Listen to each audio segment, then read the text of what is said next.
Kaleshwaram project అనేది తెలంగాణ ఎండిపోయిన తెలంగాణకు ఒక జలప్రదాయని. అది వృధా అయిందని చెప్పేసి ఒక అబద్ధ ప్రచారం, అసత్య ప్రచారం, గోబెల్స్ ప్రచారం చేస్తున్నది కాంగ్రెస్ ప్రభుత్వం. 2014లో దరిదాపుగా 24 లక్షల మెట్రిక్ టన్నులు ఎఫ్సీ ఆనాడు ప్రొక్యూర్ చేస్తే ఈనాడు దరిదాపుగా 1,50,00,000 టన్నులు ప్రొక్యూర్ చేసిండ్రు. ఇది ఎట్లా సాధ్యమైంది? నీరు ఉండడం వల్ల. ఆ నీరు ఎక్కడి నుంచి వచ్చింది? సాగునీరు కాళేశ్వరం ప్రాజెక్టు వల్లనే. కాళేశ్వరం ప్రాజెక్టు వల్ల అనేక చెరువులు నింపుకోవడం, కాలువల ద్వారా ఇచ్చుకోవడం, కొత్తగా వాగులలో కూడా నీళ్ళు వదిలిన చరిత్ర కాళేశ్వరం వచ్చిన తర్వాతనే వచ్చింది. కాబట్టి ఇలా కాళేశ్వరం వృధా అని చెప్పేసి చెప్పడం అనేది వాళ్ళ యొక్క మూర్ఖత్వం తప్ప మరొకటి కాదు. వాళ్ళు ఇవాళ దానితోనే మనం బ్రతుకుతున్నాం.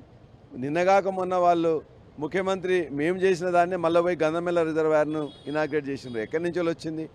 కొండపోచమ్మ దగ్గర నుంచి వెళ్ళి మల్లన్న సాగర్ నుంచి వెళ్ళి హైదరాబాద్ సిటీకి 30 టీఎంసీ నీళ్ళు తీసుకుంటా నుంచి ఎక్కడి నుంచి వస్తున్నాయి? చిన్న రిపేర్ ఉంటే చేయడానికి అని చెప్పేసి అలా కేసీఆర్ గారు ప్రభుత్వాన్ని బదనాం చేయడానికి చేస్తున్నారు. దానికోసం వేసిందే ఈ యొక్క కమిషన్ది కూడా వృధా ప్రయాస. కమిషన్ పేరు మీద ఒక బదనాం చేయాలనే ప్రయత్నం జరుగుతున్నది.